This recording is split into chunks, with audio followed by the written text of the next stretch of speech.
Hi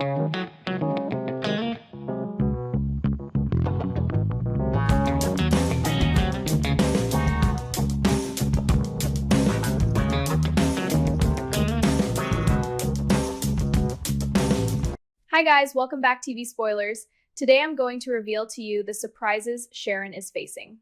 Young and the Restless reveal that Sharon had never imagined she would stand at the edge of an abyss like this in Genoa City, a place where she had rebuilt herself after heartbreak more times than she could count.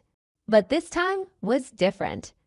This wasn't a romantic misstep that time could soften, or a misunderstanding that could be patched with apologies. This was a kidnapping. A cold, prosecutable act with a name attached to it, and that name was Mariah Copeland, the daughter Sharon had believed had already fought long enough just to earn the right to breathe without fear. When the truth detonated that Mariah had abducted Dominic Winters, Sharon felt as if the final protective curtain in her life had been ripped away, exposing every delay, every blind spot, every choice she had once excused. As a mother, she couldn't help but feel guilty, and perhaps she deserved to. This guilt wasn't abstract anymore. It had shape and weight. It had a child's cries, a family's devastation, and the inevitable eyes of judgment gathering beyond the horizon. Sharon replayed the years in her head, the moments Mariah had been stubborn, distant, impossible to reach, the signals Sharon might have missed. The way everything had been swept off course by the turmoil surrounding Noah Newman in Los Angeles. Sharon understood she had been pulled into that chaos. That one crisis had bled into another. But none of that changed the most terrifying fact. She should have reached for her daughter sooner. She should have stayed closer. She should have asked more questions, pressed harder, refused to let the silence between them become a hiding place for something dark to grow. While Sharon wrestled with the crushing realization that she was both a mother and, in this moment, a failure, another pressure closed in from every side. Someone had to protect Mariah. Not in the emotional sense of shielding her with love, but in the brutal, procedural sense, protecting her with law, strategy, closed courtroom doors, and the kind of questions that cut like glass. Sharon knew a mother's devotion couldn't stand in front of a judge and demand mercy. Love couldn't erase evidence. Love couldn't reverse the fact that Dominic had been taken. And Sharon also knew more clearly than ever that anything connected to Dominic would drag a massive shadow into the room: Victor Newman. Dominic wasn't just a child. He was the living center of Abby and Devon's grief, a symbol of shattered trust, a spark that could ignite Victor's wrath into something merciless. Sharon could see it in her mind like lightning massing over the city. Victor's fury would not only target Mariah, it would scorch anyone who dared to stand beside her. And in her desperation, Sharon thought of Michael Baldwin. Michael Baldwin was the name that surfaced when Genoa City crossed into legal darkness, when someone needed a mind sharp enough to carve out a narrow exit and strong enough to withstand pressure from the most powerful families in town. Sharon went to him not with confidence, but with the raw panic of a woman running out of time. She carried fear like a heavy coat, the dread that every door would slam shut the moment Mariah's identity and actions were fully exposed.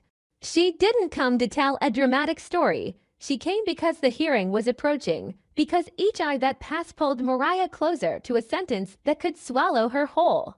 Sharon clung to Michael like a final plank in a violent current, knowing it might not hold, but having nothing else to grab. Michael listened, and the way he listened was what chilled Sharon most. It wasn't the silence of sympathy. It was the silence of a lawyer assembling a case in his head and seeing walls thick enough to break bones. He didn't need to dramatize the stakes. Sharon already understood why this case was so complex it felt almost impossible. Mariah had kidnapped Dominic.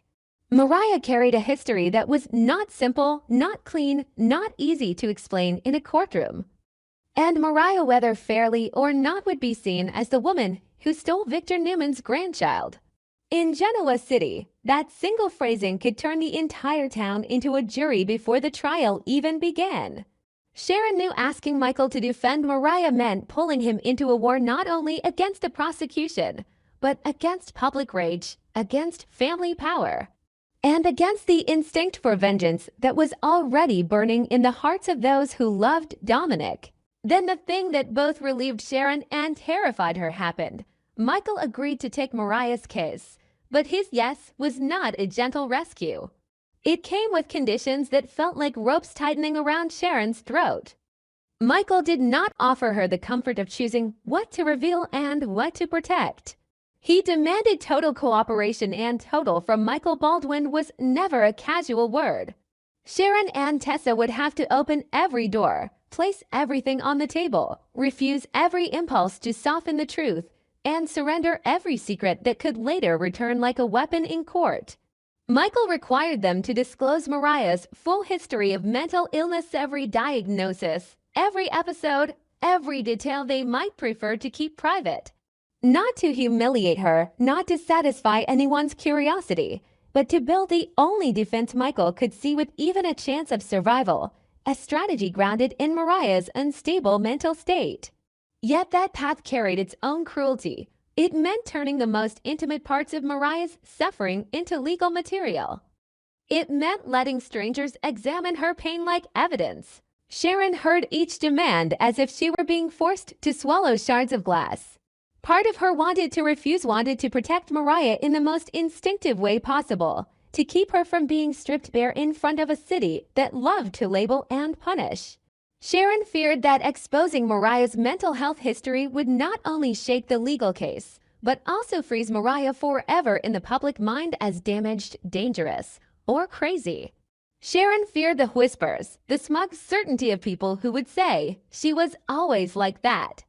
And Sharon feared something deeper still, the shame of admitting out loud, on record, that she had known her daughter carried cracks in her soul and yet hadn't stayed close enough to protect her from what might slip through those cracks. Sharon's guilt became sharp and specific. It wasn't only about the kidnapping, it was about every moment she had chosen another emergency over checking in on Mariah. Every day she had let distance become normal because life felt too chaotic to correct it. Tessa wasn't spared by any of this. For her, Mariah wasn't a headline or a case file. She was her wife, the person Tessa had chosen, trusted, and built her future around.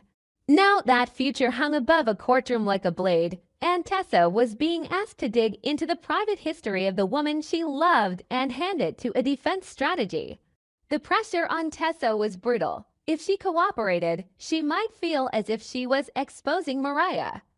If she resisted, she could destroy Mariah's only real chance to avoid being swallowed by the system. Tessa stood between two kinds of loyalty to Mariah's privacy and dignity, and loyalty to Mariah's freedom. Each option hurt, each required sacrifice. In the room with Sharon and Michael, tension didn't need shouting to exist. It lived in every breath that tightened, every glance that dropped, every time Sharon's hands clenched as if she could hold something together simply by squeezing hard enough. Michael, shaped by years of legal warfare, did not let emotion steer the ship. That didn't mean he was heartless. It meant he knew that if they let feelings take over, they would lose. He made it clear he needed everything about Mariah's connection to Ian Ward. That name landed like a hook in Sharon's chest, dragging up memories she had spent years trying not to relive. Michael needed the full story, how Mariah had been influenced, manipulated, pulled into a web she might not have had the strength to escape, and what signs proved her mental state had collapsed beyond stability. He didn't need vague generalities, he needed specifics. He wasn't building drama, he was building a structure that could stand in court against prosecutors and against the rage of those who felt robbed of safety and innocence. He looked at Sharon and Tessa as the two most crucial witnesses, the two living vaults of information, and he warned them plainly if they hid anything, the other side would find it handy as it like a hammer to smash every defense they tried to raise. That blunt honesty forced Sharon into the corner she had been trying to avoid. She wanted to believe there was a way to protect Mariah and still preserve something private, something sacred. But Michael's logic was merciless. In a courtroom, every gap becomes an invitation for the worst interpretation. Sharon began to understand that protecting Mariah could no longer mean protecting her with silence. It meant stepping into the battlefield and accepting that the truth, no matter how painful, might be the only weapon they had. Yet understanding did not erase the pain. Sharon ached at the thought of packaging her daughter's suffering into an argument. She ached knowing Victor Newman would treat any attempt at defense as an insult to his family. She ached most because she realized, with crushing clarity, that if this was the only path left, it meant other paths had been lost long ago through distance, through distraction, through the simple human failure of not reaching out when it mattered most. Sharon's reluctance was not a small hesitation. It was an internal war between maternal instinct and legal reality. She looked at Michael as if he were holding a surgical blade, telling her the only way to save Mariah was to cut deeply into the part that hurt most. Sharon didn't want that. But Sharon didn't have the luxury of wanting. The person who would pay the price was Mariah. And in that moment, Sharon felt herself age. She understood that motherhood was not only love and sacrifice. Sometimes it was choosing between two kinds of agony and choosing the one less likely to kill your child. She finally nodded, and that nod felt like surrender, like confession, like a promise to do the thing that might make her hated, misunderstood, and haunted if it kept Mariah alive in the world. Tessa had to follow that decision too.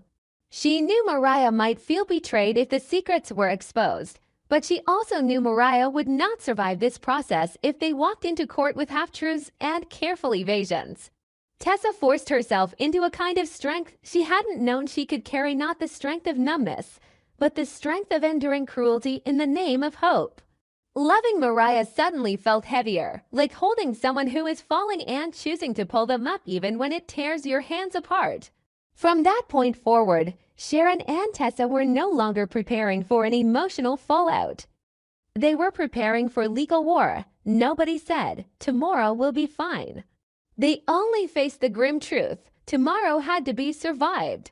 In Genoa City, a town where secrets never stay silent for long, Sharon could feel the next stage forming around them like a storm. Once this case reached the courtroom, it would not simply be about Dominic's kidnapping. It would become a trial of choices and failures, of Mariah's past, of Sharon's role as a mother, of Tessa's devotion, of public judgment, and of the rage Victor Newman would inevitably bring. Michael had agreed to represent Mariah, but Sharon understood that agreement was only the beginning. Every detail they provided could either rescue Mariah or bury her. Every secret revealed could become a shield or a blade turned back on them. Sharon tried to tell herself she was doing the right thing, but right in this town always came with a cost that felt unbearable. When Sharon left Michael's office, she felt as if she had signed a contract with fate. Disclose everything, endure everything, risk everything. She knew she would have to face Mariah, face Tessa, face her own shame, and face a city that rarely forgave. But she also knew that if she refused this path, Mariah would fall with no net. Sharon walked away with legs heavy as stone, carrying fear and a thin, fragile strand of hope Michael had not offered as comfort, but as a harsh condition. And then a colder thought slid through Sharon's mind, sharp enough to steal her breath. If Michael demanded everything about Ian Ward, then there were pieces of Mariah's story even Sharon might not fully know, pieces that could decide whether the court would see Mariah as a victim of manipulation or as someone who chose this darkness willingly. Sharon swallowed hard, realizing the true hook of this nightmare wasn't the trial itself. It was what might surface when they finally opened the last locked door, and how quickly one hidden truth could collapse Michael's entire defense in a single heartbeat. Sharon had always believed she understood what a crisis looked like in Genoa City, because this town never runs out of scandal, never runs out of falls that force people to learn how to stand again in silence. But there are moments when every lesson you've ever learned becomes useless because it hits the rawest instinct in you, the one place you can't armor no matter how hard you try. For Sharon, that place was motherhood. The moment she learned Mariah had kidnapped Dominic, a cold shock ran straight through her spine, as if the entire city had suddenly shifted its gaze onto her shoulders, heavy enough to change the way she breathed just to keep from collapsing. This wasn't a private mistake anymore. This was a criminal charge that could slam the door on Mariah's future, and it could also shatter the fragile belief Sharon had been clinging to. The belief that her daughter had already endured enough darkness to never be dragged back into it again. But darkness doesn't disappear just because someone wants to believe it did.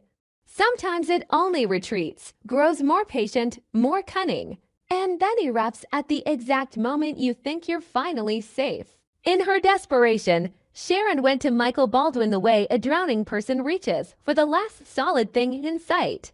She didn't arrive like someone with a plan.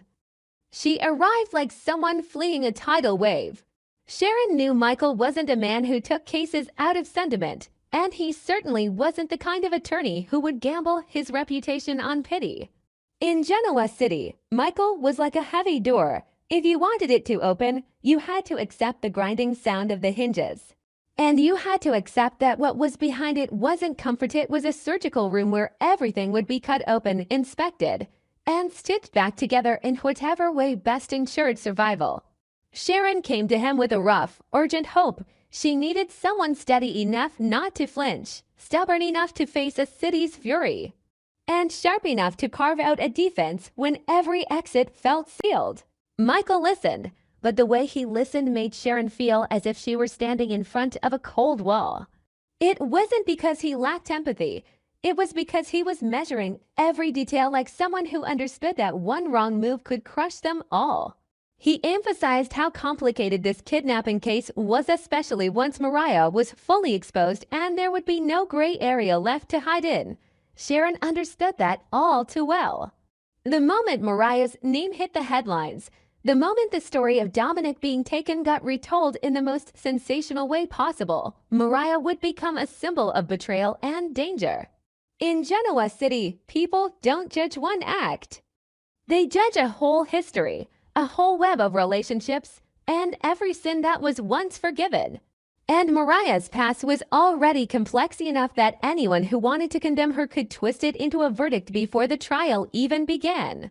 And yet Michael agreed to take the case. That moment felt like Sharon had been pulled back from a cliff only to realize she was being pushed toward another kind of abyss. Because Michael's yes wasn't gentle. It came with conditions, and those conditions demanded a payment Sharon never wanted to make. The very privacy and dignity she was desperate to protect for her daughter. Michael required total cooperation from Sharon and Tessa, absolute, complete, with no omissions and no evasions. He made it clear they had to disclose everything about Mariah's mental health history without hiding even the smallest detail. Because if they held anything back, the prosecution would uncover it anyway, and then the secrecy itself would become proof of deception, collapsing the entire defense. Michael didn't say it like a threat, but the certainty in his voice left Sharon no illusion. This wasn't optional. It was survival. The words mental health history dried Sharon's throat instantly. She knew it was real. She knew Mariah had fought waves inside her mind that outsiders would never see. But Sharon also knew that in Genoa City, mental illness isn't treated purely as a medical reality. It becomes a label, a weapon, a reason to reduce someone to gossip. Sharon's heart tightened around a very specific fear. If those details became public, Mariah would not only be judged for kidnapping Dominic. She would be judged for her fragility itself, as if pain in her mind were evidence she was destined to fall. Sharon wanted to resist. Wanted to insist that a mother should never be the one to expose her child's deepest wounds for strangers to dissect. But Sharon also understood bitterly that a courtroom doesn't care about maternal tenderness. A courtroom cares about evidence, motive, capacity, responsibility, and whether a defense can persuade the law to see Mariah as mentally unstable rather than coldly, deliberately criminal. Michael went further. He needed every detail about Mariah's connection to Ian Ward. That name struck Sharon like a splinter driven into memory, a reminder that there are threads in Mariah's life that never fully snap. They only change shape and return at the worst possible time.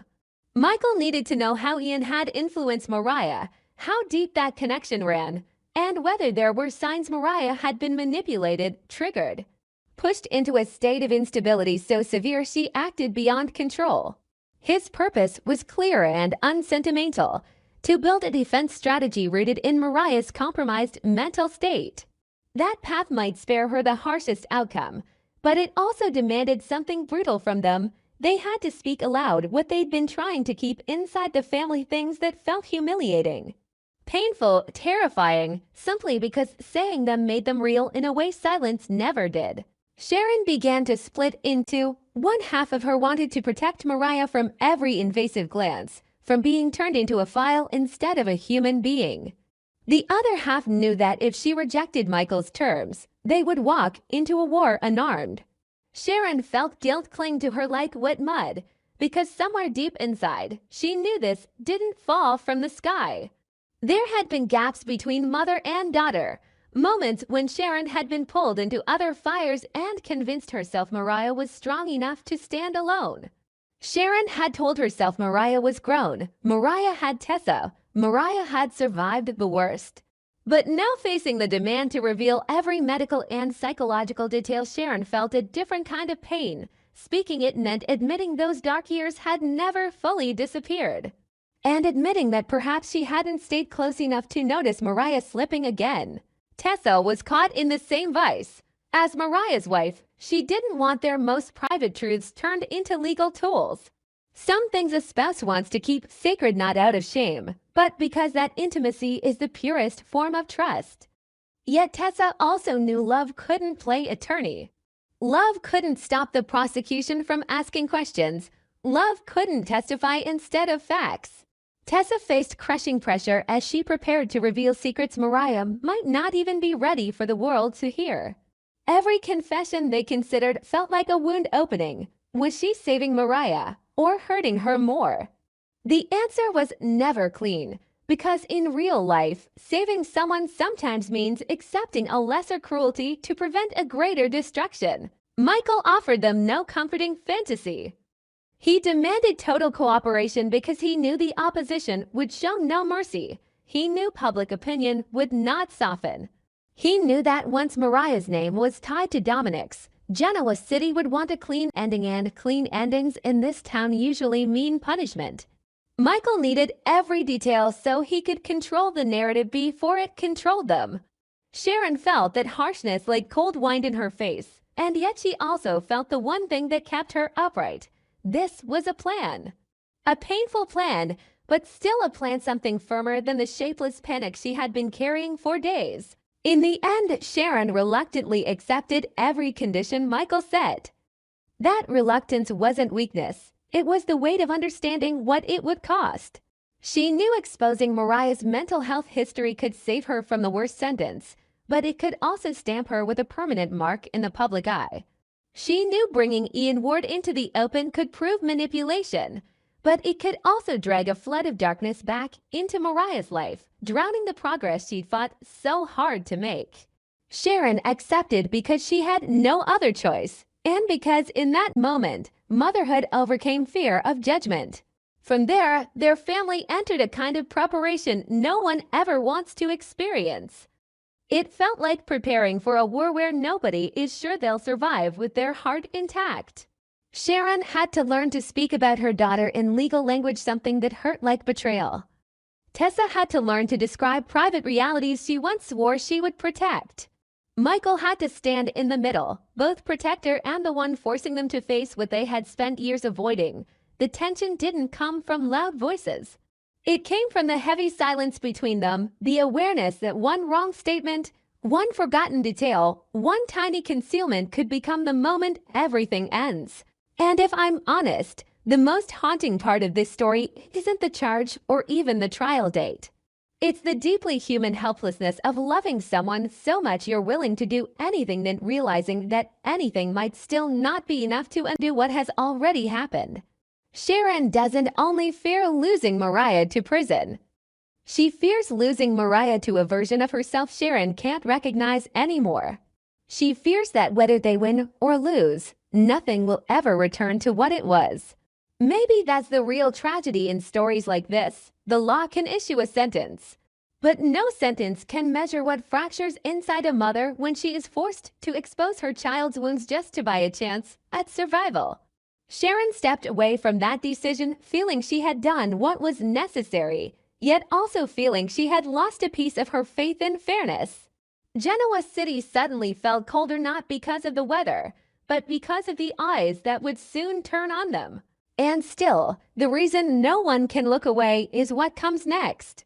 Because once Sharon and Tessa begin telling Michael everything, what if one detail about Ian Ward, one memory, one hidden connection, one buried trace in Mariah's past doesn't just shock them, but flips the entire case on its head? What if it doesn't only change how Genoa City sees Mariah, but forces Michael to choose between protecting her and admitting that an even more dangerous truth has been hiding in plain sight all along? On our TV Spoilers channel, I always seek content inspiration for each video by compiling short video clips to analyze and offer my personal opinions. This channel specializes in analyzing, theorizing, and discussing plot points in The Young and the Restless series from the perspective of a longtime fan. Through this, viewers can gain deeper, more objective, and more interesting perspectives. Subscribe to the channel to stay updated on the latest news about The Young and the Restless series.